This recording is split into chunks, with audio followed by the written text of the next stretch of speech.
ridiculous. It's just ridiculous.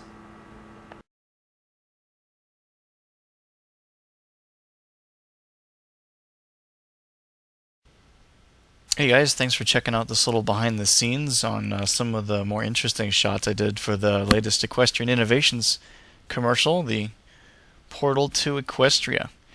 And I'm going to focus on two shots that I thought you guys might be interested in. The first one's going to be the portal itself. As you can see here, I've got it loaded up in After Effects. Very slow to render. There's a lot of stuff going on here, so let me break it down for you. What we've got here is a blank plate.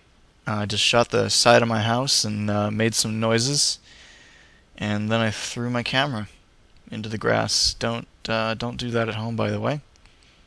I don't have an expensive camera, so I can afford to toss it around a little bit.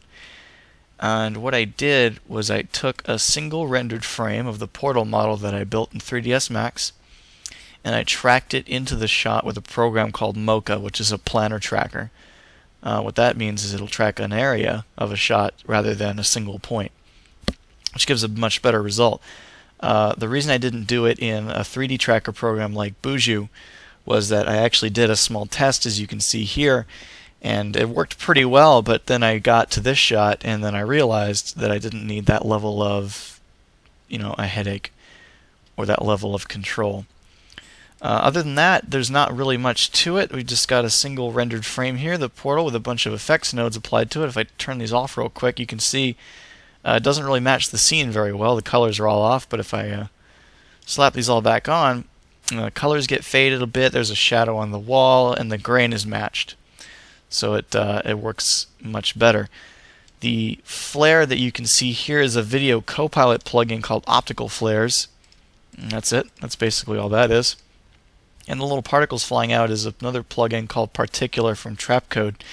And that's all that is. Those are both linked to the portal, which is linked to the tracking data.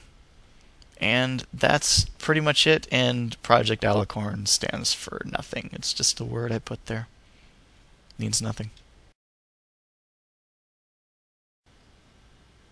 So the other thing I wanted to talk about real quick, the only other thing that has any merit really, is the Earth and the Moon shot you can see after the live-action Portal one. As you can see, they're both rotating and they're three-dimensional, and the clouds on the Earth are moving a little bit slower than the Earth itself. These are both built in After Effects. They weren't built in 3D Studio Max or another 3D program, so I wanted to go through those real quick. So this is the pre-comp for everything. This is where I did all the work, and you don't want to see that. You want to see the Earth.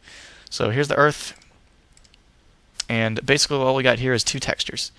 You have the regular Earth texture, which is 2K, and you have the clouds map, which is 4K, because I needed the extra resolution, because otherwise it looked like crap. And they're both applied to a CC sphere node. So if I turn that off, you can kind of see the difference. Just slaps it on a sphere, and there you go. Change some of the lighting a little bit to give it some specular highlights. The clouds, since they're going to be screened over top the Earth, I turn the ambient up to 100 so there's no lighting affecting it, and set everything else to 0. And then I did a little linear wipe over here to make sure you don't get clouds where the shadows are supposed to be. And then a little color correction because this is obnoxious and bright, and that looks much better. And the final thing I did was I added a glow node to the Earth to give it some edge lighting here and make it look a little better. And there it is in the final comp. If you want to see the original commercial, just click on the video here and it'll take you right to it. And thanks guys for watching. Have a good night.